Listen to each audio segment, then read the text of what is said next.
आइए इस सेशन में हम सीखें किस प्रकार से हम जूम और पैन का इकट्ठे प्रयोग करते हुए डॉक्यूमेंट में ये डिसाइड कर सकते हैं कि कौन सा हिस्सा देखना है और कौन से हिस्से में जाना है।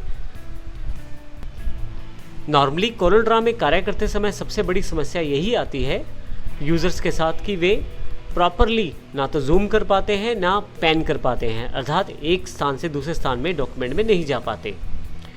आइए इन सब चीज़ों को समझने के लिए पहले हम देख लेते हैं जूम और पैन किस प्रकार प्रयोग किए जाते हैं। परंतु उससे पहले हम पिक टूल का इस्तेमाल करेंगे किसी भी पर्टिकुलर ऑब्जेक्ट को सिलेक्ट करने के लिए। मैंने पिक टूल को सिलेक्ट किया हुआ है। अगर मैं यहाँ क्लिक करूँ तो आप देखेंगे ऊपर टेक्स्ट जो लिखा हुआ है वो सिलेक्ट हो गया है। यहाँ क्लिक करूँ तो ये एरिया सिलेक्ट हुआ है। इसी तरह से अलग अलग एरियाज़ पे क्लिक करने पे अलग अलग ऑब्जेक्ट सेलेक्ट होते हैं। बाहर यदि मैं क्लिक कर दूँ तो डिसलेक्शन हो जाता है, अर्थात जो सिलेक्शन है वो हट जाती है। तो आइए अब शुरू करते हैं जूम टूल से। सबसे पहले हम बात करते हैं जूम टूल क्या है।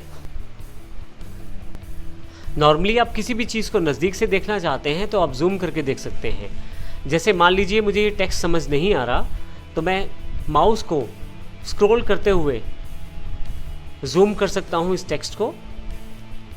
आप माउस के स्क्रॉलर का यूज़ कर सकते हैं सिंपली जूम करने के लिए, और स्क्रॉल बार्स का प्रयोग कर सकते हैं लेफ़्ट राइट या ऊपर नीचे मूव करने के लिए। तो यहाँ मैं जूम करके देख सकता हूँ उस पूरे टेक्स्ट को। वापिस मुझे जूम आउट करने के लिए फिर से माउस के स्क्रॉलर को पीछे की तरफ घुमाना पड़ेगा। तो इस तरह से सबसे आसान तरीका है जूम करने का, माउस का स्क्रॉलर आगे की तरफ घुमाते हुए आप जूम इन कर सकते हैं किसी भी ऑब्जेक्ट या किसी भी साइट पे, और पीछे की तरफ घुमाते हुए आप जूम आउट कर सकते हैं। हम यहाँ पे इस सेशन की जानकारी इसलिए ले रहे हैं ताकि हम आसानी से बाकी सभी टूल्स को समझ पाएँ, क्योंकि सभी टूल्स में जूम और पैन का प्रयोग बहुत ज़्यादा रहता है। तो इसलिए हम इस सेशन को पहले से ही सीखना चाहते हैं। आइए अब हम देखते हैं किस प्रकार हम दूसरे तरीके से इन सब चीज़ों को सिलेक्ट कर सकते हैं। सबसे पहले यदि हम बात करें F3 की, यदि मैं F3 सेलेक्ट कर लूँ तो जूम आउट होना शुरू हो जाएगा कुछ इस तरह से। एक पर्टिकुलर लेवल पर जाकर आपके पास एक एरर भी आ सकता है, जैसे मेरे पास यहाँ पे आ गया है कि इससे ज़्यादा जूम आउट नहीं हो सकता। मैं फाइनली इसे ओके कर देता हूँ। आप यदि F3 का प्रयोग करते हैं तो जूम आउट कर पाते हैं, और यदि आप F4 का प्रयोग करते हैं तो आप अपने पूरे के पूरे ड्राइंग को अपने पूरे पेज पे देख पाते हैं। यदि आप किसी कारण से ज़्यादा जूम इन कर चुके हैं तो F4 दबाएं, और यदि आप किसी कारण से जूम आउट कर चुके हैं ज़्यादा फिर भी F4 दबाएं, ताकि आपकी पूरी ड्राइंग जो है आपके पूरे पेज पर अवेलेबल हो जाए। यदि आप अपनी ड्राइंग में किसी पर्टिकुलर पार्ट को या किसी पर्टिकुलर ऑब्जेक्ट को सिलेक्ट करते हैं, जैसे कि यहाँ से मैं पिक टूल का चुनाव कर लेता हूँ और स्मार्टो सिस्टम के इस लोगो को सिलेक्ट कर लेता हूँ, यहाँ से सिलेक्ट कर लेता हूँ। अब मैं इस पर्टिकुलर एरिया को जूम करके देखना चाहता हूँ, तो इसके लिए मैं शिफ्ट के साथ F2 का प्रयोग करूँगा। आप देखेंगे जूम टू सिलेक्शन अवेलेबल हो जाएगा। इसका अर्थ ये है कि जो पार्ट आपने सिलेक्ट किया है वहाँ तक आपका जो ड्राइंग है जूम कर दिया गया है।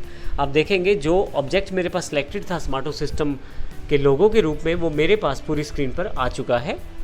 वापस फिर से पूरे पेज पर जाने के लिए F4 आपकी पूरी ड्राइंग को आपके सामने लाने की कोशिश करता है।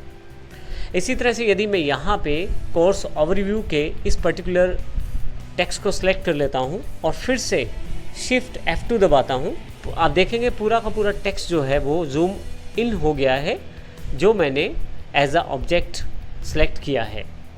फिर से F4 दबाएं ताकि वापस आप आ जाएं।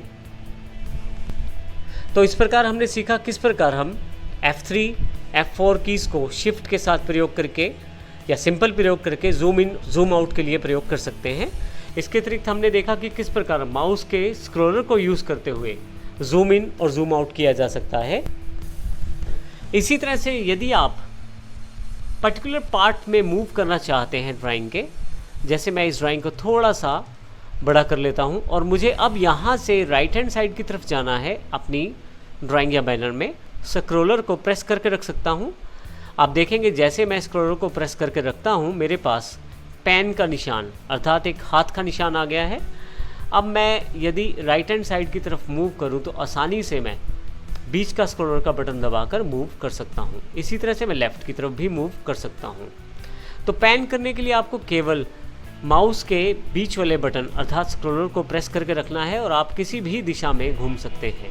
ये देखें आप इस तरह से। इसके अतिरिक्त यदि आप काफ़ी जूम इन कर चुके हैं किसी टॉपिक को, तो अब यदि आप लेफ़्ट से राइट मूव करना चाहते हैं तो आप कंट्रोल दबाएं और साथ ही यहाँ पे माउस के स्क्रॉलर को प्रयोग करें कंट्रोल की के साथ। आप देखेंगे कि आपका जो पेज है वो लेफ़्ट और राइट की तरफ मूव हो जाता है आसानी से।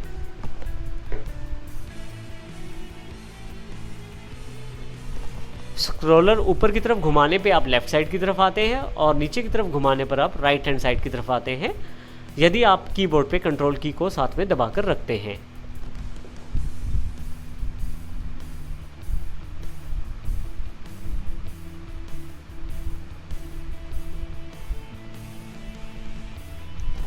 इसी तरह से यदि आप अप डाउन आना चाहते हैं, यदि ऊपर या नीचे की तरफ आना चाहते हैं, तो इसके लिए आप अल्टर की का प्रयोग करें और फिर से माउस स्क्रॉलर का प्रयोग करें। आप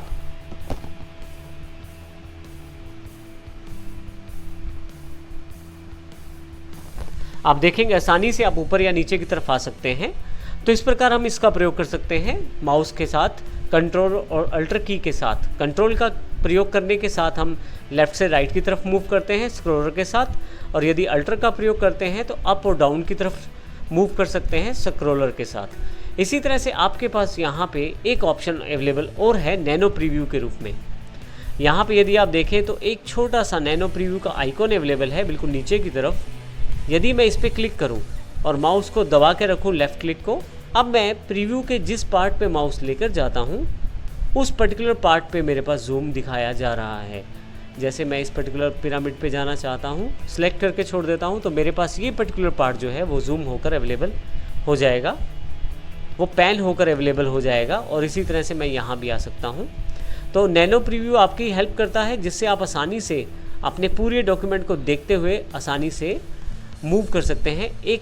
तो इस प्रकार आप इन सभी टूल्स का प्रयोग करते हुए आसानी से अपनी ड्राइंग को आसानी से बना सकते हैं और मूव करते हुए उन सभी बारीकियों को जान सकते हैं जिन बारीकियों पे आप काम करना चाहते हैं अपनी ड्राइंग में। धन्यवाद।